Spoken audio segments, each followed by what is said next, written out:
So you're thinking about opening a restaurant in Abu Dhabi. Phew. Talk about a culinary adventure. I mean, the food scene there, it's Yeah, just exploding. a real melting pot, you know.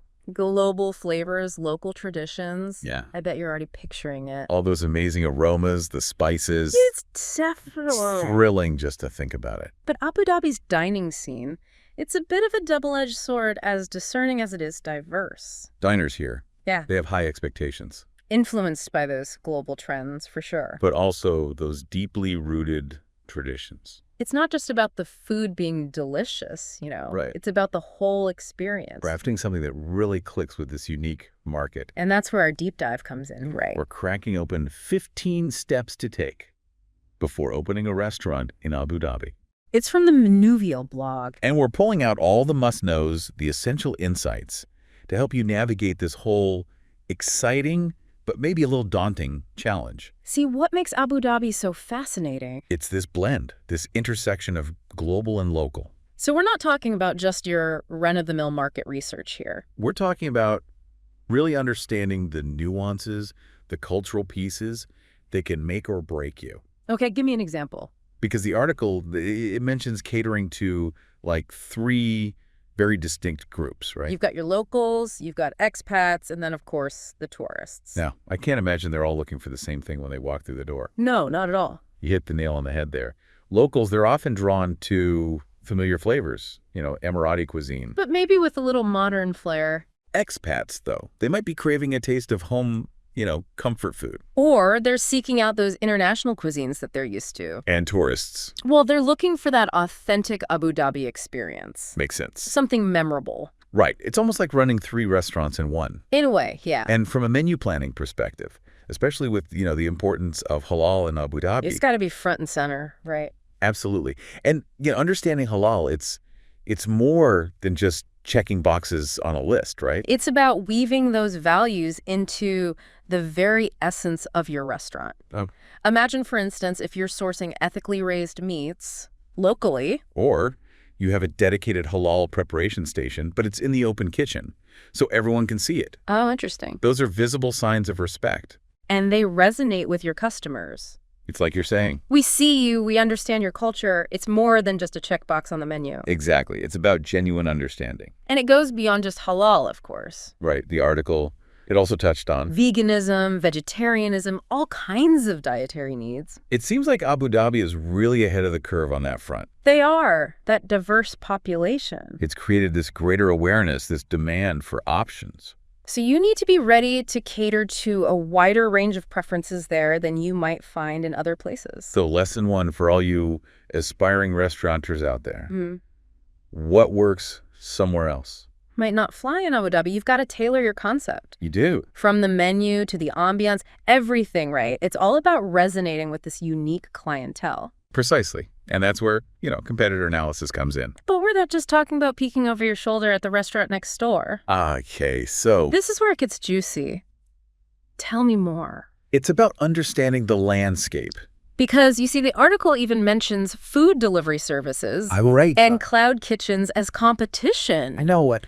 I'll be honest, that wasn't even on my radar Well, it's a prime example. of how dynamic things are in Abu Dhabi. It's a fast-paced, ever-evolving culinary scene. Convenience is king, especially with a tech-savvy customer base. Right, right. So think about it. You're competing for their attention On their lunch break. in their delivery app order history. Even for a spot at their dinner table, but at home. So you can't just, like, parachute in. With a carbon copy of a successful restaurant from somewhere else. You can't just replicate. No, You need that unique angle you need that je ne sais quoi. that makes your place stand out.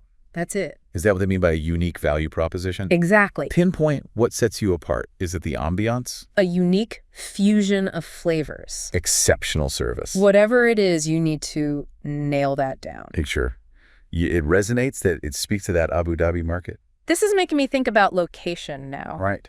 I'm picturing specific spots. You know, you've got the foot traffic, the vibe. It all factors in. But I'm guessing finding that perfect spot in Abu Dhabi, it's its own beast, isn't it? You're thinking like a true restaurateur, honestly. Yeah, location scouting in Abu Dhabi, it's a nuanced game. Because it's about more than just being visible. It's about strategic positioning, positioning yourself for success. So it's not just about foot traffic then. What else makes a location really work in Abu Dhabi? Okay, think of it this way. Okay. You wouldn't, plop down a heavy metal bar right in the middle of a quiet little library district. Right. It just wouldn't fit. Right. Exactly. And that's what the article's getting at. It's all about alignment. Alignment. Aligning your target audience with the neighborhood's, well, its vibe. Right. The demographics. Got it. Like a family-friendly restaurant Yeah. might do really well near a park. Yeah. Or a residential area, lots of families. Makes sense. But a high-end bistro, that might be better suited to a bustling business district. Okay, that clicks. You need to know who your ideal customer is Yes. and where they're already hanging out. Exactly. Now, the article also mentions something about nearby attractions Right. and how those can play a role. They do. But it's not just any attraction. You're sharp. You're picking up on those nuances. It's about understanding the type of crowd an attraction draws, like a museum crowd. They might be looking for something completely different from visitors to, say, Yas Island. Oh, totally. So a theme park crowd, they're probably thinking quick bite, while museum goers, they might want a longer, more leisurely experience. Exactly. Makes total sense. Now, here's something I didn't expect.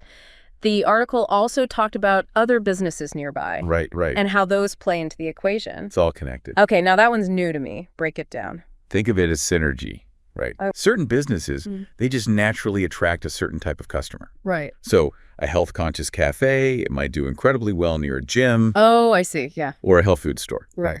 People are already in that mindset. They're primed. Yeah. Or imagine like a bookstore cafe combo. Classic. Always a hit with the bookworms who love a good read with their latte. So it's not just about hoping they stumble across your restaurant. You're strategically placing yourself where they already are. You got it. You're tapping into that existing flow of customers who are already interested in what you have to offer. And more than that, It's about community. becoming a part of the neighborhood's fabric. This is why I love these deep dives. Oh, uncovering all these layers of strategy I never even would have considered. It's a process. It's not just about opening a restaurant. It's like understanding this whole ecosystem. It is. And we're just scratching the surface, really. Remember how the article talked about design? Yes. In Abu Dhabi, it's more than just, creating an Instagrammable space. It's about capturing the city's aesthetic. Okay, now you've got me really intrigued.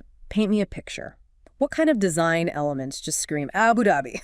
Okay, close your eyes. Okay. Imagine a space that effortlessly blends modern sophistication with those traditional Arabian influences. Ooh, I like where this is going. Sleek lines, contemporary furnishings. Uh-huh. But then you juxtapose that with these intricate geometric patterns, maybe some beautiful tile work. Oh, I can see it. And the use of light and shadow, so important. Creating that sense of drama. Yes. It's about luxury, but also warmth. It needs to feel welcoming. I can practically smell the cardamom and incense already. Right. But we can't forget about the heart of it all, right? The food. The food. And the article, it really stressed this idea of menu engineering. Yes. Finding that sweet spot between crowd pleasers and dishes that are actually, profitable. Exactly. It's a balancing act. You might offer a few traditional Emirati dishes, even if they're more labor-intensive. Okay. Because they showcase your authenticity. It's about respect, right? Yes, showing that commitment to local flavors. Yeah. Then you balance those with some universally appealing dishes. Right. Things that are efferent to make. Got it. And appeal to, a wider range of palates. So you're crafting a strategic culinary experience. That's the goal. One thing I've always been impressed by in Abu Dhabi is the service. It's exceptional. It really is. And the article, it highlighted staffing as well. And for good reason.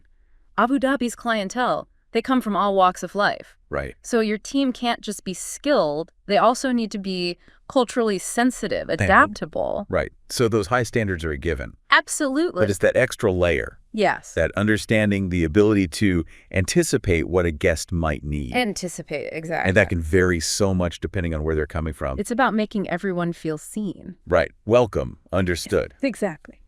And of course, we can't forget about the star of the show, the food.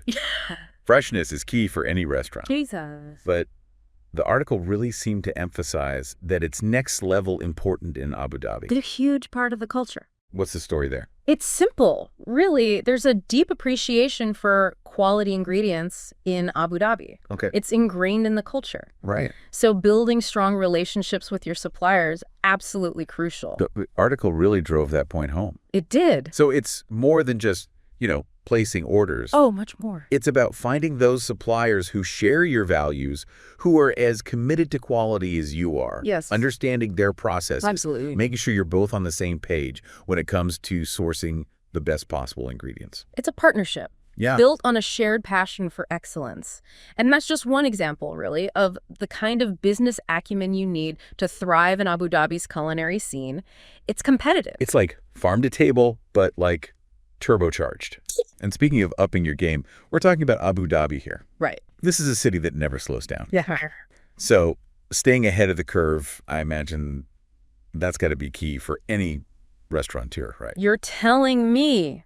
The Abu Dhabi dining scene, it's like a constantly moving target. So how do you keep up? Well, the article mentions staying informed, remember? All right. Trade shows, industry events. Oh, yeah. Those are gold mines of information. Yeah. Even for, independent restaurants. Okay, I get that those events, they're probably great for networking. Oh, for sure. And just like staying in the loop. Absolutely. But those big expos, yeah, those can be intimidating, they can. especially for someone just starting out. Right. How do you even begin to navigate that world? Start small. Look, there are smaller food expos, industry events happening right there in Abu Dhabi. Makes sense. It's a fantastic way to, connect with local suppliers, sample new products, Right. get a feel for what's hot, what's new, what's capturing people's attention. It's like market research, but way more delicious. Exactly. Now, we've talked about how tech-savvy the Abu Dhabi customer is. Right. So what does that mean, practically speaking, for a restaurant owner? It's all about meeting your diners where they are. And these days, That's online. makes sense. Wi-Fi. Non-negotiable. Got it. Not just any Wi-Fi. It's got to be free. It's got to be reliable. The worst. The worst. People want to browse your menu online, maybe even order and pay through an app. Seamless. Exactly. That's the name of the game. Wow, we have covered so much ground today. It's clear that opening a restaurant in Abu Dhabi, it's not for the faint of heart. It's a challenge. But listening to you, it sounds incredibly rewarding, It is. especially if you approach it strategically. Yes. With that deep understanding of the market, the culture. Absolutely. So for someone out there, maybe listening right now, who's got that spark? That entrepreneurial fire, a killer restaurant concept brewing. I love it. What's that one thing that Abu Dhabi offers that they wouldn't find anywhere else? For me, it's the opportunity to be a part of something truly special. Abu Dhabi is a global hub. And that blend of cultures, that energy, Right. it creates this space where innovation can thrive. You can introduce flavors, experiences from every corner of the world, and you're going to find an audience that's ready to embrace it. I'm ready to book a flight. Right. Thanks for taking this deep dive with me today. It's been fascinating. The pleasure was all mine, truly. And to everyone listening, thanks for joining us here on The Deep Dive. Until next time, happy eating.